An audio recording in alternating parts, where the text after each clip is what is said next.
kitchen. Today, I'm going to show you how to make meatballs. And not just any ordinary meatballs.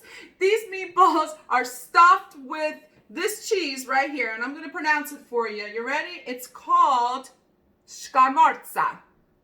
Scamorza cheese. It's really light in flavor. See this? I diced it up into cubes for you.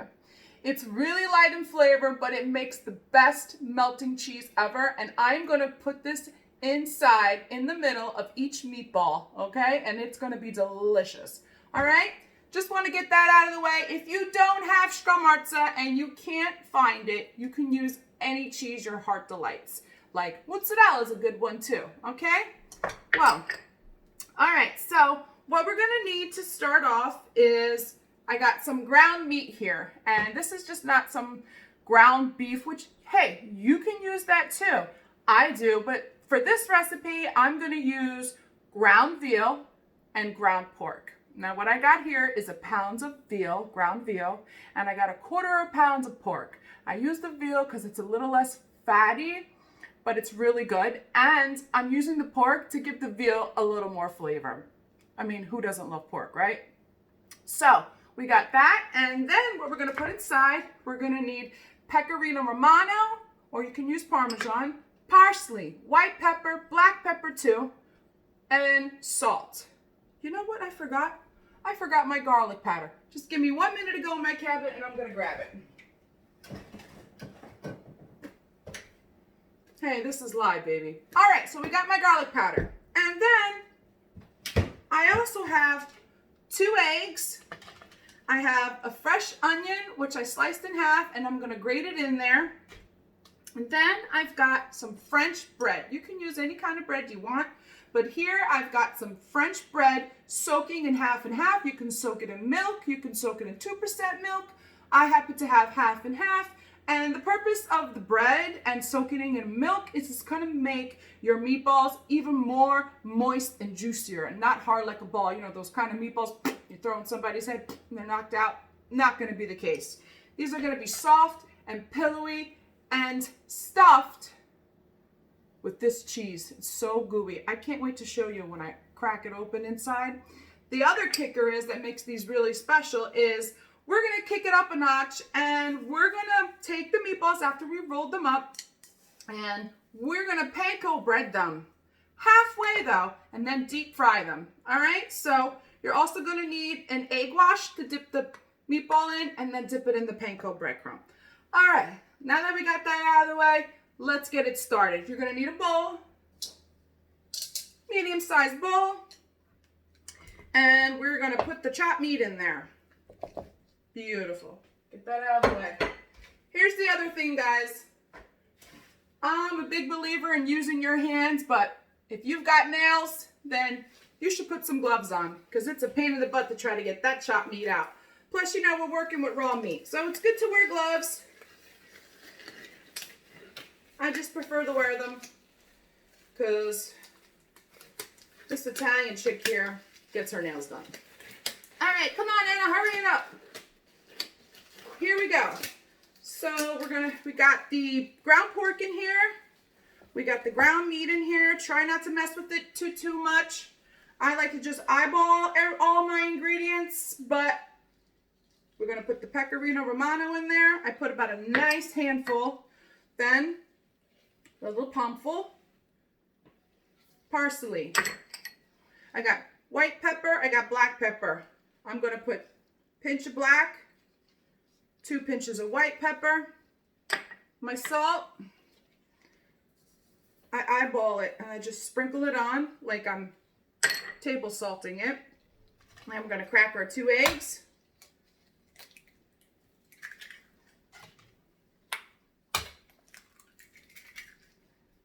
Get that shell out of there. I don't need anybody crunching on anything. And we're going to grate some of our onion in there, just a little bit though. If you don't have a fresh onion, you can use onion powder. That's good too. Just a little bit. Oh, this smells so good.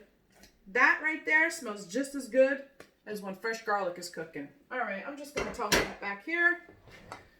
Garlic powder. Usually I have it all set up, but you know what? I'm going to sprinkle it on to taste. I like to go a little heavy with the garlic powder. I'm not going to lie. Everyone in my family loves garlic. All right, and then we have our bread that's been soaking in half and half. Don't squeeze all that juice out too much. Just lightly, lightly, lightly, like you're going to make a meatball. Kind of squeeze out the excess. All right.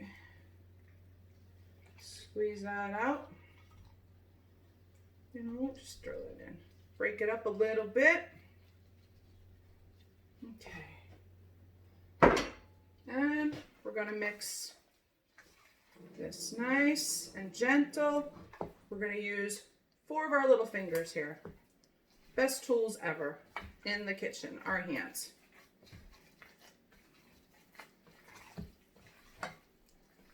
Ooh, the smells. Oh my goodness. This is looking so beautiful already.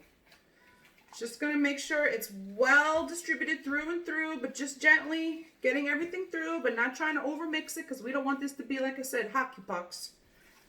But we kind of took care of that with the bread. All right, get this off my fingers, and I'm going to give you a close-up of it, show you what it looks like.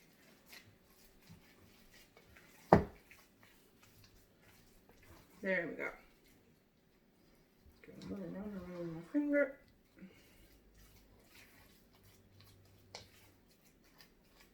Beautiful. All right. And that's what it should look like. Oh my God.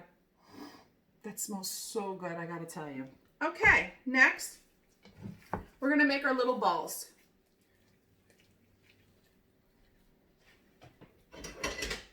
Grab your plate. What we're gonna do is pinch. Just pinch like this with your 4 fingers. I used to have an ice cream scooper. I broke it last week. I didn't replace it quite yet, but you can definitely use an ice scooper. It'll make life a lot easier when you're making meatballs, but we're gonna take this the old-fashioned way. All right, so we're just gonna roll it up. See that ball? These are gonna feel a little soft, but that's okay. That's what we want. We don't want them to be hockey pucks. And then we're just gonna take our finger, make a hole, grab a piece of cheese, put that sucker in there, and just flip it over and gently coax it like this. Boom, boom, boom, boom, done. Then we're going to dip it in our egg, still holding it with our 4 fingers, and then dip it in the breadcrumb. I'm just going to make a couple of these so you get the idea, and then we're going to fry them real quick, okay? That's it. See, one side's got breadcrumb, the other side's got none. And we're just going to put it there. Make one more. Just pinch it with your fingers. Make a little well. Scramorza cheese. Put it inside. I love this scramorza cheese. It's really, really, really good. I use it in a lot of recipes. The first time I discovered it, I went to visit my mom's family in Italy, and my aunt had used it in her manigot. They call it cannelloni. And it was like so delicious that I even confessed to my mother that it was even better than hers. And you know what she said? That's because she uses mascarpone, and we don't have that in America. Hello? I found it, and yes we do, and now I use it. I think she got a little jealous. Anyways, moving along. Here we go. We're dipping that second meatball in the panko breadcrumb. Half of it breadcrumb, the other half. One more. Let's get this going here. Quick, quick, quick, quick. I like my meatballs big, by the way. Especially if I'm going to use them with the sauce. You know, but you can make them small, Derv size if you like. It's good too. Depends what you're going to use them for. Put that mascarpone cheese right in there. Dip it right in here. Spin, spin, spin. Give it a nice little tap. Make sure those breadcrumbs get right up in there. Beautiful. All right, here's what these bad boys look like. All right. Oh, I'm telling you. The smells that are coming up from this table, you have no idea. This is so good. All right, well, we're going to take a quick little... Breadcrumbs are flying in my face. All right, we're going to take a quick little break here, and I'm going to set myself up, and we're going to show you how to fry these little babies and then crack them open. eat them all up. All right, let's get to it. Okay, everybody, we're back. All right, so I got a little shallow pan here, and I've put some canola in there, and it's about 25% filled up, not halfway. All right, just a shallow fry. This is how we're gonna do it, okay? Got this oil going nice and hot here. Here are the meatballs that we made. They're a little bit, one side's got panko, the other side doesn't, and we have the cheese stuffed inside. Just make sure that's all nice. I've got my tongs here. Got a nice plate set up with some paper to absorb the oil. We're almost there. We're getting ready to fry. All right, I think that's nice and hot. Ooh, that is so hot. All right, the only way to do this is just to pick up these bad boys with your hands. Nice and easy, because they are really moist. And just coax them like that. I like to fry the meat side first, just to kind of seal in those juices.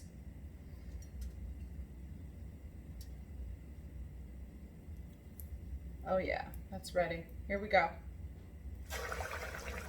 Ooh-wee. You hear that? All right, here comes one more. Oh yeah, that's what we want to hear. Oh, it smells so good. I can't wait to chomp my teeth into these things. All right, quickly moving. Here goes the next one. All right, kids, don't try this at home or without parent supervision. Okay, we're just gonna lower the flame just a little bit. Beautiful.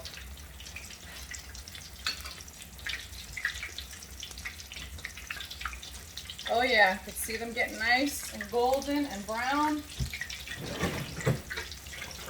Get my spoons with the holes in it ready just in case I need that.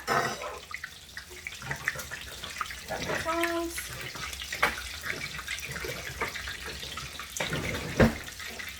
Ooh, I can see them turning brown already. Now you can bake these in the oven too if you want at 375 for about 20 minutes. But I like to fry them the old-fashioned way. This is how my mom used to do it. Fry them in the pan.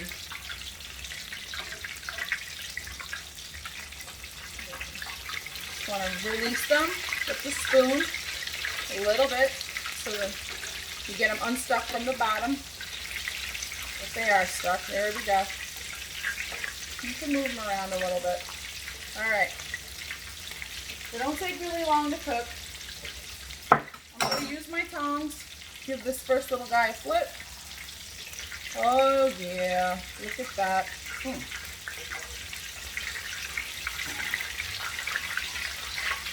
give this little guy a flip. Nice golden brown. Beautiful. Nice and easy. And now you can hear that oil kind of slowing down a little bit and frying them nice because I wanted to lower the flame so that we don't get the breadcrumb side really dark, because the breadcrumbs will darken a lot faster if we don't do that, and then the inside will be raw and the cheese won't be melty, and we don't want that. So let them have their moment in the oil. Let them have their bubble bath. They're getting there though, I can smell them. Just waiting for that delicious, oh see, just move them just a little bit. And you can definitely make these bite-sized, and you can skewer them for hors d'oeuvres, but put some of that nice hot oil on top of those.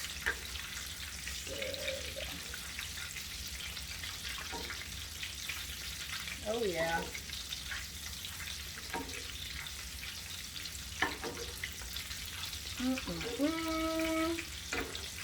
All right, just about done here.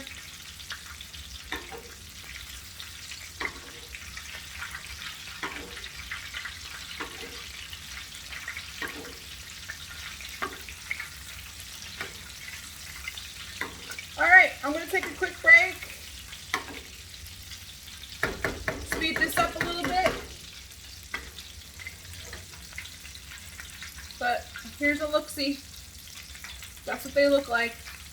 So let me just set these up and I'll come right back and we're gonna fork these up and put them in our mouths.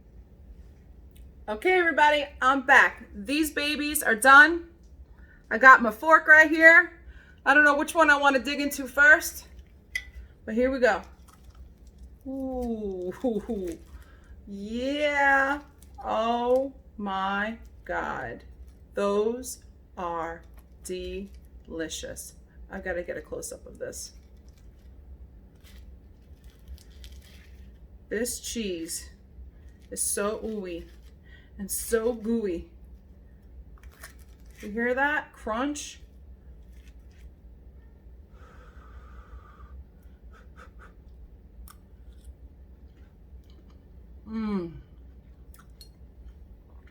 I can't even talk.